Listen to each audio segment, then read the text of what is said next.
How's everyone doing today? Good. I'm Joe O'Donnell. I'm from a company called Amoresco, and I'm here just to kind of talk and have a discussion about some funding options for both the public sector and for the private sector, and the private sector more so on the commercial side.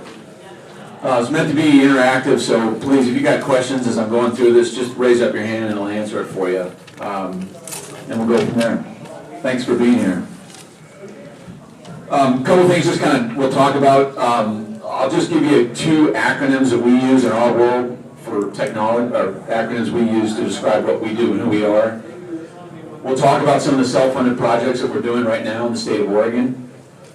How our program works, called Energy Savings Performance Contracting. We'll talk about the benefits of that, and we'll talk about how we find money, source capital for our clients. And then we'll also talk about some of what's going on in the commercial markets today and how they're starting to change a little bit. Okay, first with the two acronyms we talked about. So ESPC is Energy Savings Performance Contracting. It's a form of alternative contracting. It's approved here in the state of Oregon, many other states. And it's just, basically what it is, it's a public procurement vehicle that allows our public entities to work with an ESCO, which is us, an energy services company, to identify, design, develop, implement, fund, finance improvements that our clients want to implement. The ESCO is us. Amoresco is an ESCO, and that's an energy services company. And that's really the entity that performs the energy audits, identifies the resource savings, designs the improvements, and provides the guarantee of not to exceed cost. And an ESCO will also guarantee the energy savings. Here's a quick question for you. Does an ESCO guarantee the units of energy or the dollar amount? Units of energy. Correct, right? Because it's always changing.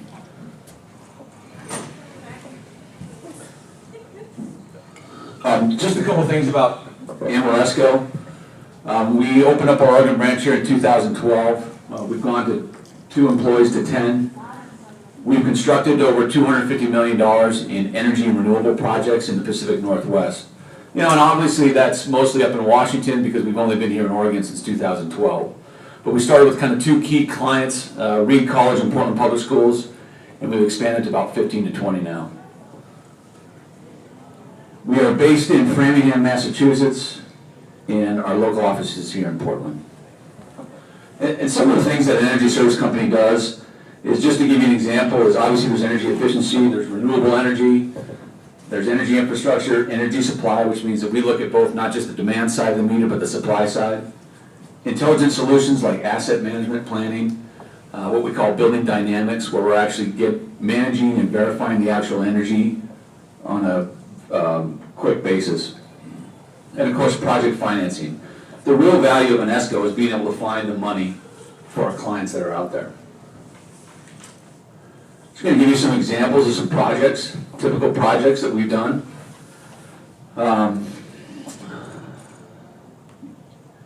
You'll see that we do street lighting. Here's the stuff on the far left buildings.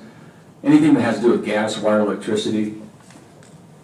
We're doing a water meter project for a client right now. So you might say, well, how does a water meter project, how does that have any type of energy savings? And it doesn't, but it has resource savings in the fact that when water meters fall out of calibration, the city has unaccounted water goes up, which means they lose revenue. We're working with the wastewater treatment district right now, where we are basically taking their biosolids and gasifying it and saving them over $1.5 million because they typically have to cart that biosolid all the way to Eastern Oregon. And then of course renewables, solar, wind, biomass, hydropower. City of Bend's talked a little bit about hydropower in the past. Landfill to gas. Deschutes County wants to do something with their landfill. They had some problems early on. But this kind of gives you an idea. And when we say budget neutral, our basic premise in the public sector model is that the savings will pay for the improvements over an acceptable term. And that term is usually 15 years. 15 years, you usually don't go beyond 15 years because you start to get into the useful life expectancy of the equipment.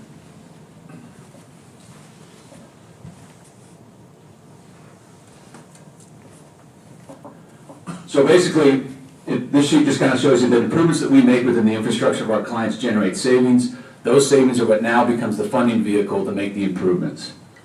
And if you had to remember three things about an ESCO energy service company, they're going to guarantee the savings, they're going to guarantee the performance of the equipment, and they're going to guarantee the cost of the improvements. And it's kind of funny because it's the state of Oregon is the one that really put legislation together to allow energy service companies to be used on state entities. Do you know how many state entities have used the ESCO process? Anyone want to say zero? That's kind of where it's at. That's kind of the sad part of it. The good news about it though is that lots of cities, lots of school districts, lots of public universities see this as a very valuable way to procure and mitigate the financial and technical risk of putting these projects together. We always kind of joke around about our counterparts in Washington because Washington, you can't find a state entity, a school district, a city, or a county that hasn't done this at least once. And part of that is because in Washington, it's a very top-down approach to promoting entities to use this model. In Oregon, we have to push that concept up the food chain. It's kind of like, hey, have you ever heard of energy savings performance contracting? So it usually starts with the concept, we usually sit down, we talk about it, but it's just a different world. And I'm a native Oregonian, so I hate giving any kind of props to Washington, but that just means there's more opportunity for us, right? There's a lot more opportunities for us. Okay, so this is kind of just to give you an example. I wanted to give you an example of how it typically works.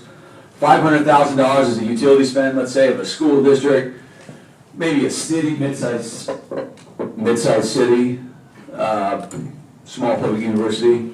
History has shown us we can typically find 15%. That's usually a conservative approach or a conservative number. Of course, that depends. Have they done lots of efficiency? Have they done lots of things in their buildings? And that 15% represents $75,000.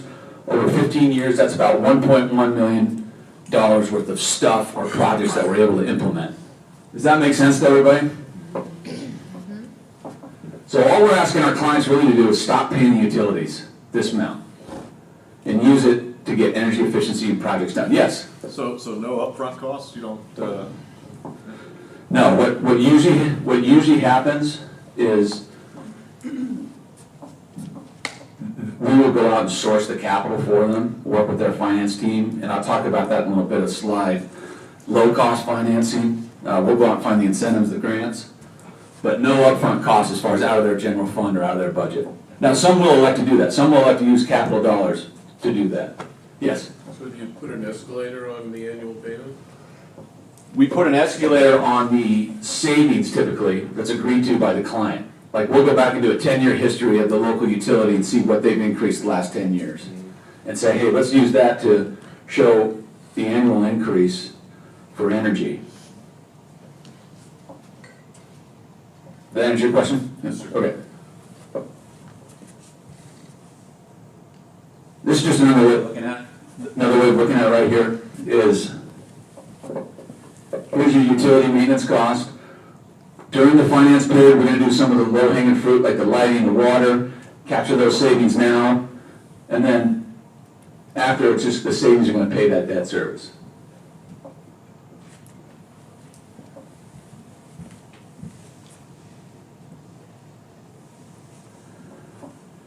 Again, the ESCO owns the financial and technical risk of the projects that the client wants to implement, guaranteed maximum price. There's no change orders. We're going to go out and ask our clients and work with them to secure a certain amount of financing.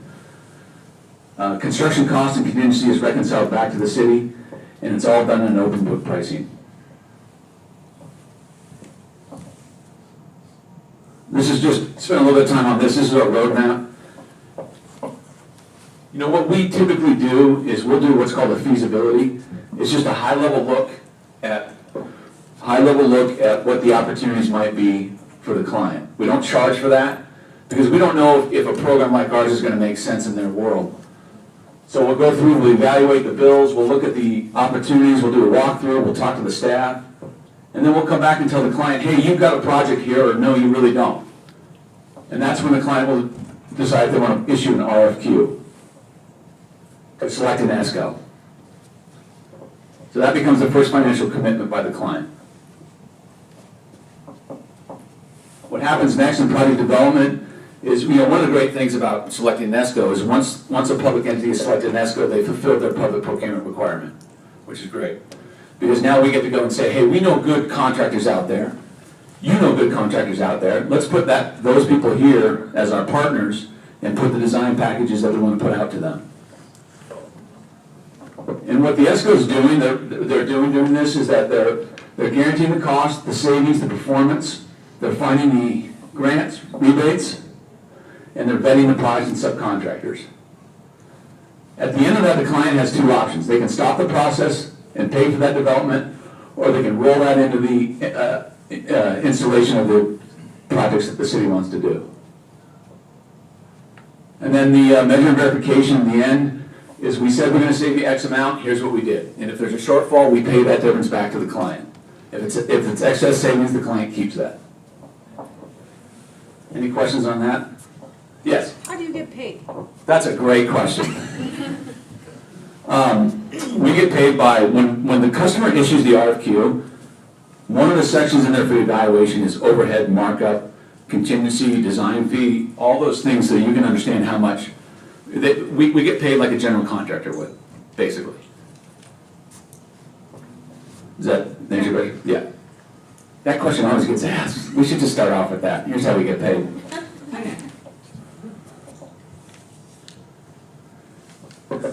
We just call this is just what a lot of our clients love about it is just the single source of accountability, managing all the different facets of a construction project, right? We call it the one nectarine. Why the one nectarine? Say again? Why nectarine? Well, we use that example because if one of our subcontractors parks in your parking spot, they're not gonna come talk to you, they're gonna come talk to us about it, right? So our relationship is really, for the client, is we're doing all the heavy lifting and blocking for all the different facets of that project. Or one throat to choke. One throat to choke, that's another way of saying it, yep. This is what I think is really a compelling reason for a lot of our clients is, we're gonna go out and find all the different money that's out there. We have a finance team, that's all they do. All they do is just look for low-cost capital, look for grants, look for incentives. So a lot of these you've heard of. Qualified Energy Conservation Bond, that was a 0.2% on $3.5 million for Hillsborough School District. Get it? Hear me? No? You're plenty loud. Yeah. I am loud. Can I just put this down? Yes. Thank you. All right. Now I'm going to talk in my quiet voice. Okay. So this is what's great is Hillsborough School District Qualified Energy Conservation Bond. This was 0.2% interest on $3.5 million for Hillsborough School District. Just made the economics that much more appealing. It was almost low cost, no cost capital. QZAB, Qualified Zone Academy Bond. We found this for South Lane School District. If you have 50% free or reduced lunch, you can qualify for QZAB. Do you know how many school districts in Oregon don't have free and reduced lunch? There's 2. Can you name 2 of the districts I'm thinking about? And? Westland. There you go. Okay? So, almost every single school district can qualify for that Senate Bill 1149 money. And there's there's other things out here. We just found on a streetlight project for City of St. Helens, we found them 2.2% financing, right? Just pretty low financing. So that's really what an ESCO is doing for their clients, is finding that money and identifying it. Yes? What's QZIP again, and what's the interest rate on that? QZAB is Qualified Zone Academy Bond, and it's there is no interest on it. There's a fee, a one-time fee. Who's And the what is the issuer? fee? The state of Oregon. So each state, based on students, gets an allocation each year. Betsy, they call it the Energy Incentive Program, it used to be Betsy. This is what our process comparison. Obviously, we're a little biased because this is what we do for a living on the ESCO side. But you'll see some of the differences. Single contract, yes. Self-performed. How often do we get to measure and verify the installation cost when our crews for the city or the school district or the state does it on their own? Not very often. Project duration, a little bit longer. I'm sorry, the traditional process is design it, bid it, build it. And self-performed is, staff doing it themselves.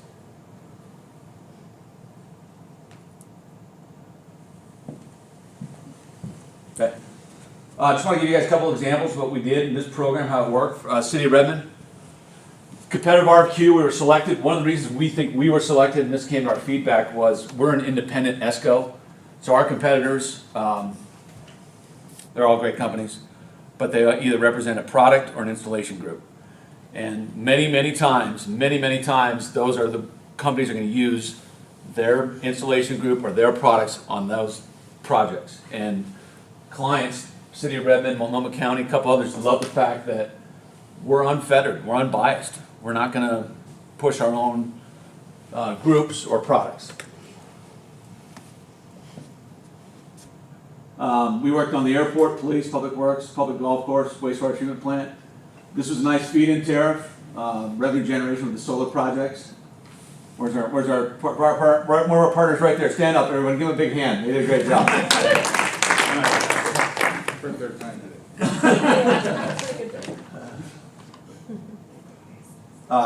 Majority of the project contingency will be returned to the city.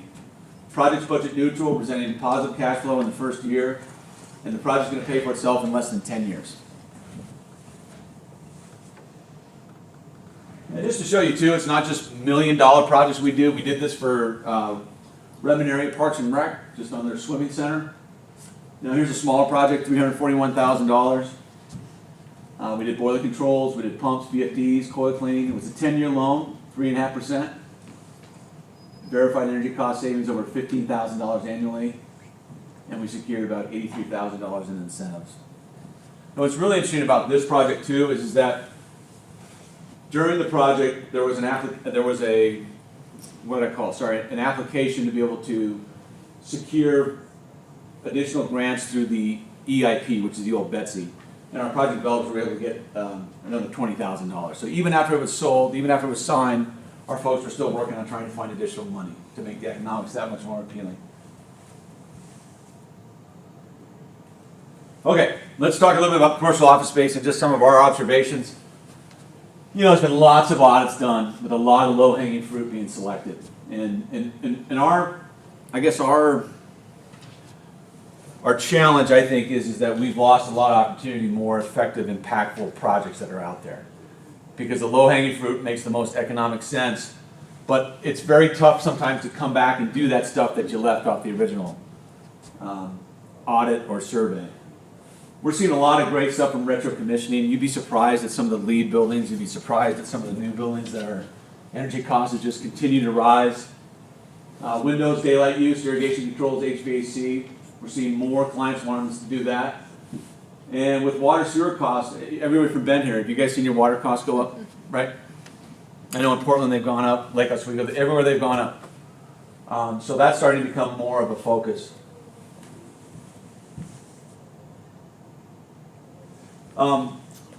This is building dynamics is kind of you think about your buildings, you have controls for your HVAC mechanical equipment. Building dynamics is really what it's doing is it's taking a look at real-time optimization of the systems that are out there. So that rather than us coming back at the end of a year and saying, hey, we're doing our measure and verification, here's what you saved, this is doing it in real time so that building owners, tenants can start to realize when they're starting to slip and they can make those corrections a lot easier. So we're starting to see this more so in, I'd say, people that own multiple buildings, and we're seeing more of it in our higher ed markets too. Sorry, this should say retro commissioning, not building dynamics, but here's a project we're doing, Cars International, Lloyd District. It's a $62,000 retro commissioning opportunity, and the ETO is going to pay for 75% of the cost based on the savings. And it's not a lot of like equipment that's going in there. It's a lot of just retro commissioning. Everyone know what retro commissioning is, right?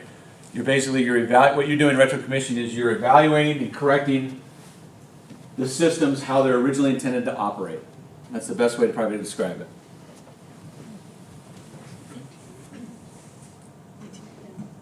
Here's something else we're seeing too, what's called energy services agreement, where there's an investor that provides the upfront money to the client.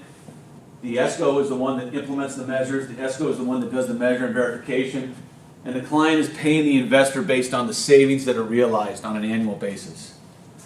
You do have to check with your accounting folks to make sure that this is acceptable. Yes? On that previous slide, sorry, what was ETO? Oh, I'm sorry, Energy Trust of Oregon? Okay. How long do you monitor? Is it annually then? For On the the- life of the savings? Like if the project's 10-year term, is Yes. that a 10-year commitment then? For measure and verification on this, yes.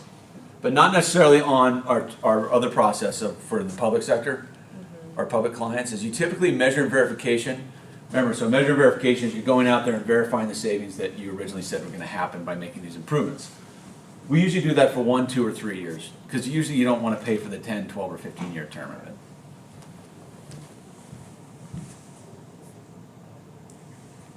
Has anyone heard of CPACE? What's going on in Multnomah County?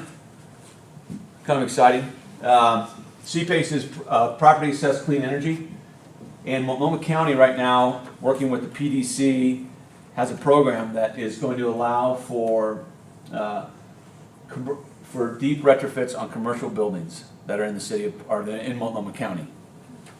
And what that's going to allow us to do is we're going to be able to do a lot more deeper retrofits. And the debt transfers to the new owner upon sale. So what it basically is that it's a tax assessment on the property, not on the individual, but on the property.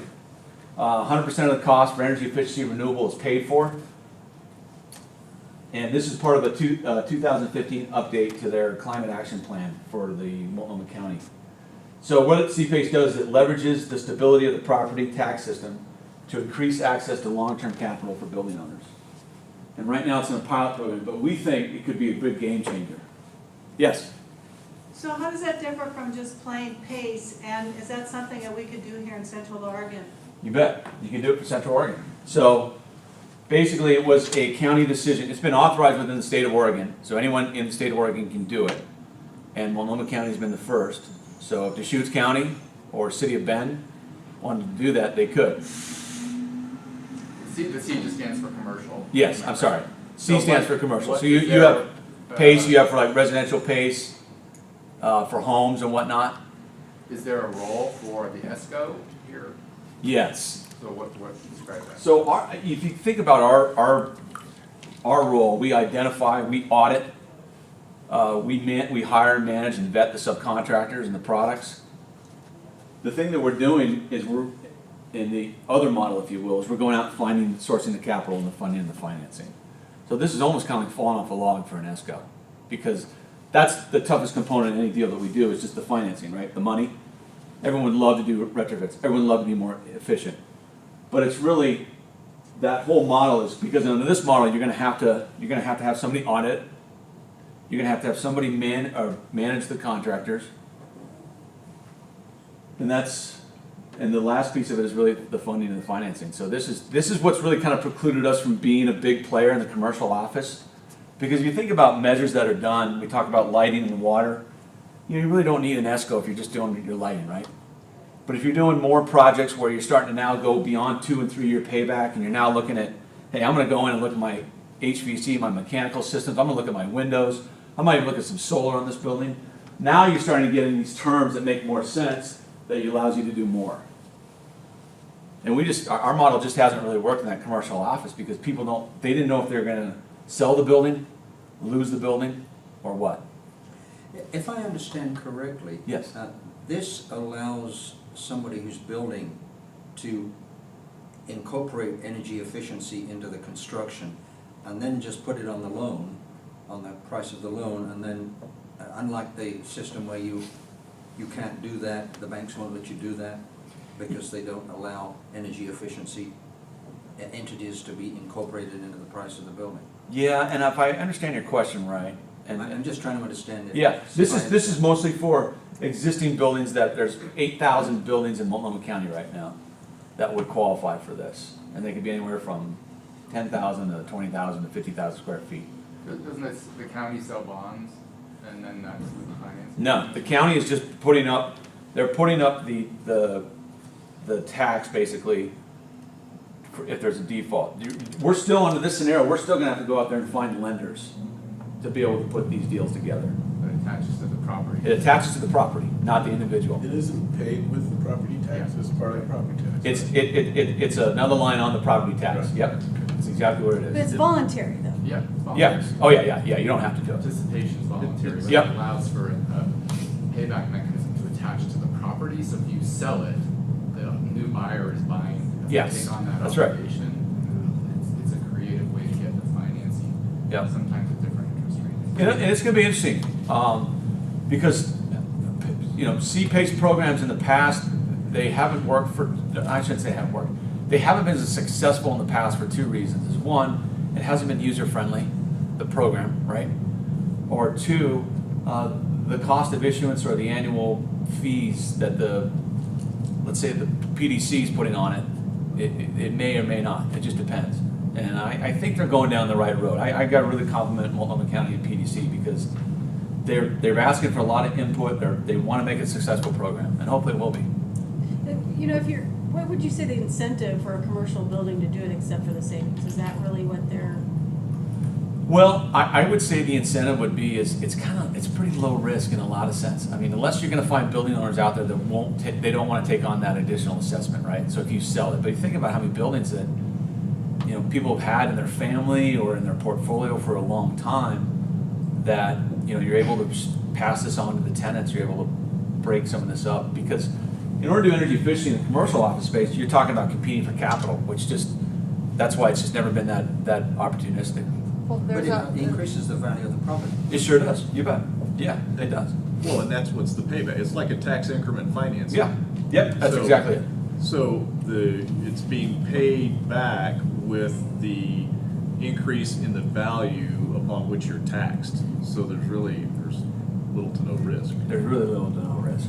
So in other counties around the US, haven't the mortgage holders really resisted this because their debt would be secondary to the tax debt? Yeah, and what we've heard about that though is that when we talk about secondary and junior and seniors, is that it's really the guys that are people that are young allowed us to say, hey, we want to go first. I mean, filing it to say, Right. you know, you think about what is it, your property tax, your the different taxes, right, that you're liable for. It's really, they're all kind of secondary. It's just who's willing to step up and say, hey, we want to get paid first, as opposed to these people. So it's interesting to see. We're cautiously optimistic. And then just kind of last slide is, you know, we're starting to see legislation that is helping, I think, drive home what we're trying to do in our world and your world is, City of Portland just passed this ordinance, sorry, it's a new policy, that any building over 20,000 square feet must have track energy use with Energy Star and report energy performance information to the City of Portland. And then, of course, City of Bend just passed the climate action resolution. Yes. So the only cost to the client is the interest rate on the note, but even that's paid for out of savings. That's paid for out of savings. Yep. So, you know, sounds too good to be true. What's the downside here? Well, you know, the downside is at what point, let's just say that, let's say your cost of finance a building, let's just say this PACE program, you're talking about PACE program, right? Well, no, I'm talking about Oh, ESCOs. and- ESCOs, okay, I'm sorry. Yeah. I'm sorry. So you're saying what's the risk? Yeah, what's the downside? I mean, it doesn't cost the client anything, and there's no risk because you're taking on all Yep. the risk. Yep. So it sounds too good to be true. I So know. it's got to be, right? No, it's not. I mean, here's the thing, is when energy savings performance contracting is done right, everybody wins. And let me just give you a couple examples, right? The client wins, the ESCO wins, the subcontractors or partners that have been doing great work in that, you know, area win, because those are the ones we're going to go to, because we're not held to low bid. We get to go out and do best value. You know, you're mitigating your risk of future utility increases by making these improvements. There's really no risk. The risk is that if you're not working, and I'll be candid here, is that you know, you can have 20 great ESCO projects, but you can have one ESCO project that went bad that people remember for the rest of their life. So I think the risk is not being involved in the beginning and throughout the process with the ESCO, I really think that's it. I mean, we often tell our clients, we were sitting with a client and they asked us, hey, what's the real difference between you and your competitor? And I said, you know, you've asked for 3 references here, and I can find 3 references pretty easy. I can always find my mom, my dad, and one of my brothers to speak highly of me, right? But I would challenge you to ask any one of our clients. Look at our client list in the Pacific Northwest, close your eyes and go like this and say, I want to talk to those guys about how well you did. And they would say the exact same thing of the 3 that we listed on. So the challenge is yeah, it sounds too good to be true. But when it's done right, it's really not. And I would love to prove it to you. What kind of resources does the city of Portland or Multnomah County or any of those other places that you've worked with have to come up with from a staffing perspective? Is there like, do they have to hire a staff person to monitor you? Do Great they, question. what Yep. does the Good city question. or county have to do Okay. with you? Okay, so Multnomah County, we just secured a $2.5 million ESCO project. I'll tell you, one of the, I guess, sad things about it was really $5.2 million, but we ended up just doing the lighting and the water, but that's okay. Baby steps, right? We'll do that in phase 2. So Multnomah County has an assigned person for the corrections and assigned person for, Inverness and Juvenile Justice Center. So there's that person that would be required. That's kind of what we call the program manager. Remember the slide where I showed you the one neck to ring? That person up there, that's kind of the gatekeeper, the point of contact for the county or the city. Like, and I know, are you with the city of Portland? No. Okay. City of Portland right now is thinking about going out for an RFQ, and it's coming from one of their bureaus that, you know, has a lot of opportunities. So that person will be the person that is going to be the point of contact. Did that answer your question? Sort of. Okay, follow up with it then. Okay, so in any of the jurisdictions, have they ended up having to hire somebody? Or is it somebody that's already internal? Oh, I see. No, we haven't come across it yet. Not to say it hasn't happened, Okay. but it certainly could. Like, our point of contact, City of Milwaukee, is the Public Works Director. Who was it in Redmond? Bill Durden. And he's. He's the Public Works Director. So But we're the people also. who are managing contracts for those entities already. I'm sorry? The people who are already managing Yes. various contracts. for Yes. those parts of the. Right. Now, we're also working with the finance group. We're also working with, you know, the council, giving them updates of where we're at in the development and the projects we're looking at. Yes, in the back? So you said you did the feasibility study and the design of the systems, or?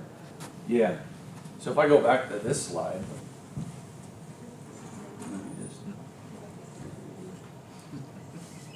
I'm just gonna go to this process one real quick here. Okay. So the feasibility, this is just we don't charge for this feasibility. Because again, it's a high level look. What we don't want to do is we don't want to go get selected, go in and do an audit, and then have that client put the audit on the shelf. And I'll tell you what, sometimes it happens. You know, it's just the way it is. We want to spend as much time, because what we don't want to do is we only have so many people on our bench. We only have so many clients we can work with. We really want to do a good job of identifying if there's an opportunity. And that's both for us and it's both for the client, right? It's not good for the client to issue an RFQ and have the ESCO that they select come back and say, hey, we've got a project here with a 17-year payback. So it's just a waste of everyone's time. So to answer your question, sorry, we'll do the feasibility. If we get selected, then we'll put together the design team that we want to bring in. Like we'll say, like at a wastewater treatment plant, we'll say, hey, who's your engineer of record? You know, or who do you like working with? And we'll bring them on board. Yes? And I was out of the room for part of this, but did you cover, Joe, like what the minimum size project, I know you covered that you do million-dollar projects, but what would be the minimum that you would look at for a project that would qualify? Yes. Well, Redmond Parks and Rec was $350,000. We're working with Matters Aquatic Center right now. It's $290,000. So I would say that's probably, minimal, I would say. But we're also doing, we're doing retro commissioning for commercial office space, which is $62,000. So while this might be the gold-plated standard, right, what we talked about, we also have that one slide that showed all the different energy things that we do for our clients.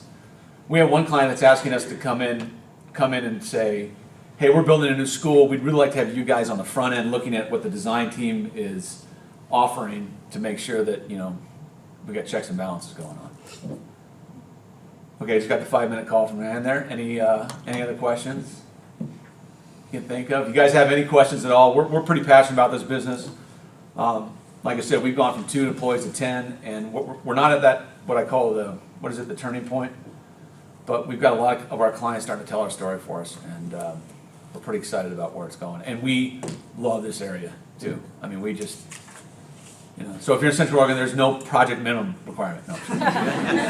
What have you done with biomass? That was on your first slide. So we've done biomass a lot in the federal government, where we basically, nice thing about Amoresco and a lot of the ESCOs is we'll own the asset, design, build, operate it, maintain it. We operate about 44 landfill to gas projects across the country, and we're doing biomass up and down. Not much here though, which is kind of unfortunate. I'd like to do more, but yes.